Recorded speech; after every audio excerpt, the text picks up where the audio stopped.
പ്രതിപക്ഷ ഉപനേതാവ് Shri P K കുഞ്ഞാലിക്കുട്ടിയാണ് നമുക്കൊപ്പം ചേരുന്നത്. UDF കൺവെൻഷനിൽ വലിയ ആവേശം നമ്മൾ കണ്ടതാണ്. ഇപ്പോൾ മുഖ്യമന്ത്രിയുടെ നേരത്തെ മലപ്പുറത്തെക്കുറിച്ച് നടത്തിയ പ്രസ്താവനയായിരുന്നു ചർച്ചയായിരുന്നത്. അത് വീണ്ടും UDF നേതാക്കൾ പറയുന്നുണ്ട്. അപ്പോൾ സ്വാഭാവികമായിട്ട് വരും ദിവസങ്ങളിൽ നിലമ്പൂർ ഉപതെരഞ്ഞെടുപ്പിൽ അത് തന്നെയായിരിക്കും ചർച്ചാ വിഷയം. അല്ല, പിന്നെ കൺവെൻഷനുകൾ കണ്ടില്ലേ? കൺവെൻഷൻ പമ്പൻ വിജയമായിരുന്നു എന്ന് മാത്രമല്ല, ഓരോ പ്രസംഗവും കേൾക്കാൻ ജനങ്ങൾ അവസാനം വരെ നിന്നു എന്നുള്ളതാണ് നിലമ്പൂരിലായ കൺവെൻഷൻ്റെ ഒരു പ്രത്യേകത. അത് വ്യത്യസ്തമായൊരു കാഴ്ചയായിരുന്നു. സാധാരണ ഒന്നോ രണ്ടോ പ്രസംഗം കഴിയുമ്പോൾ ആളുകൾ ഒഴിഞ്ഞു പോകും ഇതുപോലുള്ള മീറ്റിങ്ങിലൊക്കെ. പക്ഷേ തുടക്കം മുതൽ ഒടുക്കം വരെ ഒരു കുട്ടി പന്തലിൽ നിന്ന് പോയിട്ടില്ല, ആ ഗ്രൗണ്ടിൽ നിന്ന് പോയിട്ടില്ല. അപ്പോൾ ജനങ്ങൾക്ക് വലിയ താല്പര്യമുണ്ട്. കാരണം ഇപ്പോൾ നടന്നുകൊണ്ടിരിക്കുന്ന എല്ലാ ചർച്ചയും ജനകീയ പ്രശ്നങ്ങളാണ്. ആ ജനകീയ പ്രശ്നങ്ങളിൽ ജനങ്ങൾ വളരെയധികം ആശങ്കാകുലരാണ്. അവരതിനെക്കുറിച്ച് ചിന്തിച്ചുകൊണ്ടിരിക്കുന്നു എന്ന് തന്നെയാണ് അതിൻ്റെ അർത്ഥം. മലയോര കർഷകർ, അതുപോലെ തന്നെ ഇപ്പോൾ കണ്ടില്ലേ, നമ്മളിപ്പോൾ കൂരിയാടാണുള്ളത്, ഈ റോഡ്, ഇങ്ങനെ അനവധി കാര്യങ്ങൾ കുറേ കാലമായില്ലേ ജനങ്ങൾ കേൾക്കുന്നു. എന്തെങ്കിലും ഒരു പരിഹാരം വേണം. അപ്പോൾ അതുകൊണ്ട് ഇവരെ കൊണ്ട് കഴിയില്ല, പിന്നെ ആരെക്കൊണ്ടാണ് കഴിയാമെന്ന് അവർ ചിന്തിച്ചു തുടങ്ങി എന്നാണ് അതിൻ്റെ അർത്ഥം. കഴിയുന്നത് ജയിക്കുന്ന ഇവരല്ലാത്തൊരു പാർട്ടി അവിടെ UDF തന്നെ ഉള്ളൂ. ഇപ്പോൾ ആ പരിപാടിയിൽ വെച്ച് ഉദ്ഘാടനം ചെയ്ത് സംസാരിച്ച KC പെൻഷൻ വിതരണവുമായി നടത്തിയ ഒരു പ്രസ്താവനയാണ് മറുഭാഗത്ത് LDF ആയുധമാക്കുന്നത്. KC ആ ഒരു സേവനത്തെ വളരെ അധിക്ഷേപിച്ച് സംസാരിച്ചു എന്നുള്ളതാണ് CPM നേതാക്കളൊക്കെ തന്നെ ചൂണ്ടിക്കാണിക്കുന്നത്. അപ്പോൾ ഒരു ഭാഗത്ത് തെരഞ്ഞെടുപ്പ് അടുക്കുന്ന സമയത്താണ് പെൻഷൻ കുടിശ്ശിക ഉൾപ്പെടെ കൊടുക്കാൻ സർക്കാർ തയ്യാറാകുന്നൊരു വിമർശനം നിലനിൽക്കുന്നുണ്ട്.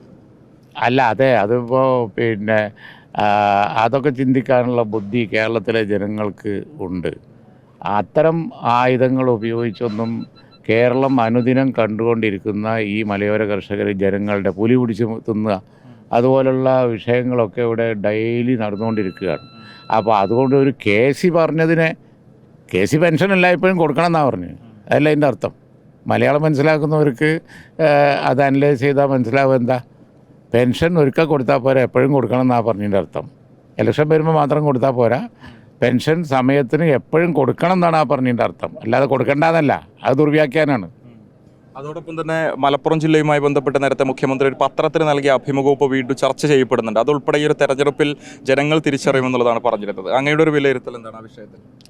അല്ല, അത് നമ്മളൊരുപാട് ചർച്ച ചെയ്ത വിഷയം തന്നെയാണല്ലോ ഇതൊക്കെ. ഈ വക രാഷ്ട്രീയ വിഷയങ്ങൾ ഒക്കെ ജനങ്ങളുടെ മനസ്സിലുള്ളത് പിന്നെ ഇലക്ഷനിൽ പ്രതിഫലിക്കും. ആവശ്യമില്ലാത്തല്ലേ. ഇപ്പോൾ ഈ മലപ്പുറം ജില്ലയെ സംബന്ധിച്ച് പറയുന്ന കാര്യങ്ങൾ സത്യമല്ലല്ലോ, എല്ലാവർക്കും അറിയാമല്ലോ. ഇത്ര സമാധാനപരമായ നല്ലൊരു ജില്ല ഉണ്ടോ? ഇവിടെ യാതൊരു കമ്മ്യൂണൽ പ്രശ്നമോ മറ്റു കാര്യങ്ങളോ ഒന്നുമില്ലല്ലോ. പിന്നെ അങ്ങനെയുള്ള കാര്യങ്ങൾ ഒക്കെ ഇലക്ഷനിൽ ചർച്ച ആവും, സ്വാഭാവികമാണ്. അത് നമ്മൾ ഇതാക്കിയിട്ട് കാര്യമില്ല. പിന്നെ ഈ ഒന്നോ രണ്ടോ വിഷയമല്ല ഈ ഇലക്ഷനിലെ പ്രശ്നം. ഈ ഇലക്ഷനിലെ പ്രശ്നം എന്ന് പറയുന്നത് ജനങ്ങൾ മൊത്തം അസംതൃപ്തരാണ്. ആ അസംതൃപ്തി നിലമ്പൂരിൽ പ്രതിഫലിക്കും. അത് UDFന് അനുകൂലമാവും. ഓക്കെ, എന്തായാലും വളരെ നന്ദി. UDFന് അനുകൂലമായ സാഹചര്യം തന്നെയാണ് മണ്ഡലത്തിലുള്ളത്. അത് തെരഞ്ഞെടുപ്പിൽ പ്രതിഫലിക്കും എന്നുള്ളതാണ് പ്രതിപക്ഷ ഉപനേതാവ് കൂടിയായിട്ടുള്ള PK കുഞ്ഞാലിക്കുട്ടി ഒരു ഘട്ടത്തിൽ വ്യക്തമാക്കുന്നത്. വീഡിയോ ജേർണലിസ്റ്റ് ഷഫീഖ് അർലായിക്കൊപ്പം reporter Mubashir P. Akbar, reporter Malappuram.